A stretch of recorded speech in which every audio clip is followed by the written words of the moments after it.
Billahi minasyaitonir rajim. Wasari'u ila maghfiratin mir rabbikum wa jannatin arduha as-samawati wal ardu uiddat lil muttaqin.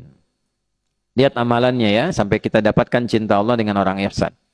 Alladzina yunfiquna fis sarra'i wad dharra wal kadhiminal ghaidha wal 'afina 'anin nas. Sampai di sini nih amalan yang tadi muttaqinnya nih.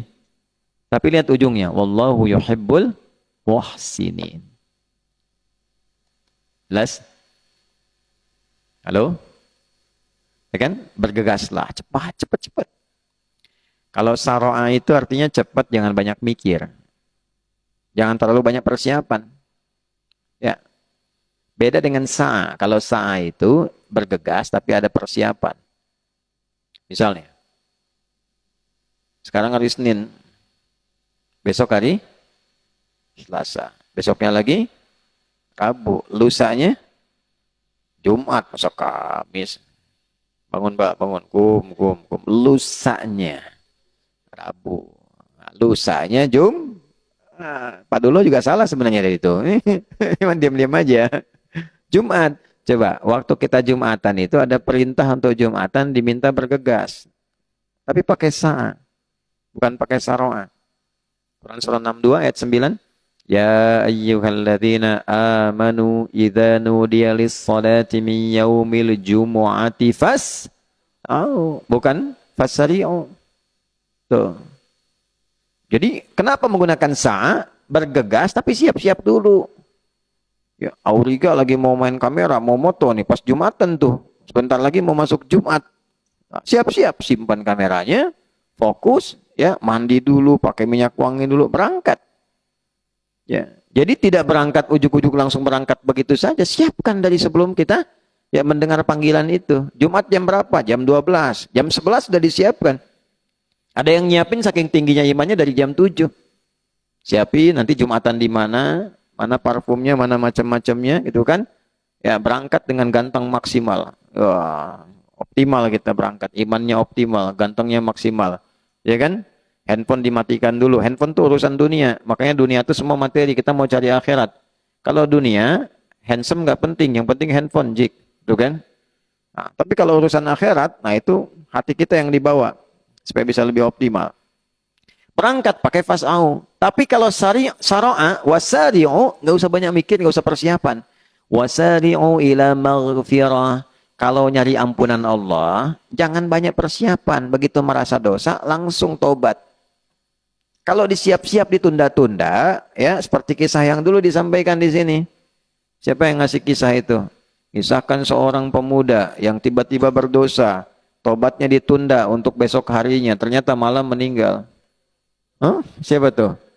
Oh, Zik. Tuh. Zik lah. Zik. Tuh kan?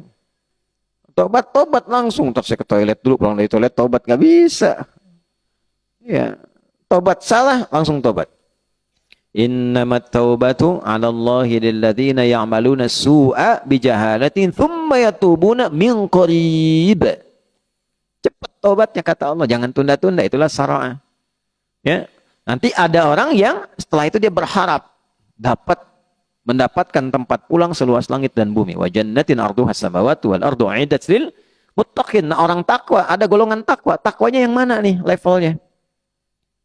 Ternyata yang luar biasa. Ya, dia naikkan level takwanya. Terus ke atas tuh. Dari mulai latihan berbagi. Alladzina yunfiquna fis sarra wad dharra. Kan berbagi itu melapangkan hati. Makanya pulangnya dikasih tempat seluas lapangan. Wal kadhiminal ghaidha. Nahan marah. Nahan marah itu meluaskan hati. Bukan menyempitkan. Itu marah tandanya sempit apa? Hati. Diluaskan. Ya, meluaskan tuh gini. Bisa melandai itu. Bisa cara marahnya berbeda. Nabi kan kalau marah mata memerah. Ya kan? Setelah itu langsung diingatkan. Ingatkan itu tergantung level kesalahannya. Bisa kalimat pelan, bisa meninggi, bisa tinggi banget untuk menunjukkan pelanggaran yang serius. Mukallah. Jelas? Ya, tapi pernah nggak dengar Nabi caci maki gitu? Nggak ada. Ya, dan sebagainya. Diingatkan, paling-paling diambil kisah yang dulu-dulu.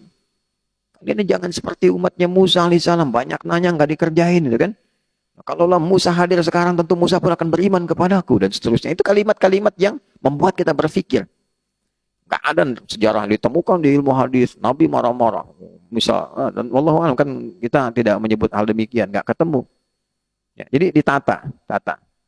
Ya, jangan sampai sedikit-sedikit keluar bahasa-bahasa yang hanya digunakan di Ragunan, ya, atau di beberapa tempat yang tidak elok misalnya. Tahan. Wal afina 'anin nas, memaafkan orang. Memaafkan tuh pahalanya banyak banget. Dan dampaknya ke psikologi itu luar biasa lapang. Lapang. Ingat ya, kalau orang salah, kita maafin. Urusan kita dengan dia selesai. Tapi urusan dia dengan kita dan dengan Allah itu belum selesai. Sepanjang dia belum minta maaf pada kita. Sampai akhirat kita nggak punya urusan sama dia. Tapi dia punya urusan dengan Allah pada dosa-dosa yang dia lakukan terhadap kita saat di dunia. Ya, misalnya, ada orang fitnah Anda maafin aja. Ya, yang bisa dipelajari cara memaafkan elegan tuh diantaranya Imam Syafi'i. Belajar dari akhlak Nabi. Imam Syafi'i itu gini, satu kali satu muridnya datang bilang gini, ya Imam, orang itu di depan Anda kayak hormat, senyum, saya kan. Oh, sekarang manggil ya Imam, Ustadz, kalau sekarang gimana dan seterusnya. Tapi di belakang Anda dia jelek-jelekin Anda. Apa kata Imam Syafi'i?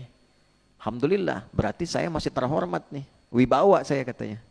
Oh, kok bisa berwibawa? Nah, karena orang itu tidak bisa menjelek-jelekan saya di depan saya. Berarti saya berwibawa. Dia nggak mampu menjelekkan saya di depan saya. Karena itu dia menjelek-jelekan saya di belakang saya. Itu tandanya Allah menjaga wibawa saya. Alhamdulillah. Nah, orang seperti ini nanti ditutup oleh Allah pikirannya dengan orang-orang itu. Dia lapang saja, jadi mengerjakan apapun ringan. Tapi orang itu sebelum minta maaf kepada yang bersangkutan terus terbawa. Yang celaka adalah ketika terus bertambah keburukannya. Ketemu ini cerita lagi, ketemu ini cerita lagi. Itu terbawa. Kalau nggak selesai itu terbawa terus. Itu yang paling berbahaya.